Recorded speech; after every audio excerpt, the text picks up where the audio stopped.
Okay, that is the Masum, and Bethlehem is down that way, through that gate. Elias has just dropped us off. So that is the wall, and we're now walking towards the barrier, the Masum, to Jerusalem. That, so close there, is a settlement steadily creeping, see the cranes, steadily creeping towards Bethlehem. All this land here is owned by Bethlehem people, but because it is now on the Jerusalem side of the wall, they fear that it won't be long before Israeli settlers come in and confiscate it. And of course now it's going to be very difficult for them to get to their land because they have to get through that obstacle. This on our right is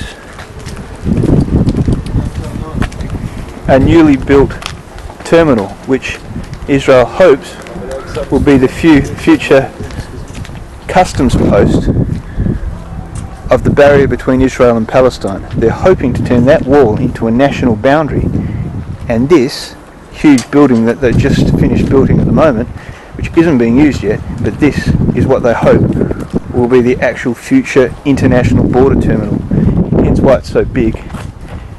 It's got some sort of mast on the top, which is it's sort of like a watchtower, early warning tower.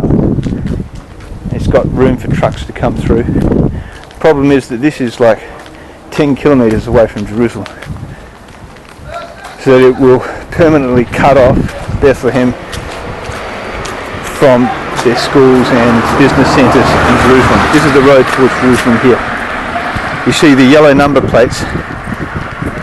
That's an Israeli number plate, so that's either a Jewish Israeli or an Arab Israeli citizen who can just drive through the checkpoint with impunity. Elias had a green number plate, so he had to drop us off here, and we have to then walk this half a kilometre, walk through the checkpoint and try and wait for an Israeli taxi on the other side. Now we're just approaching the Druni El Hummus land, which is just up here on the right. There's the future customs post. I don't know what that means in Hebrew. And on the other side of the customs post, that house there is the El Teliani. That house just there. That's the El Teliani who have supposedly taken 2 dunams. This is somebody else. This house up here. Just on the other house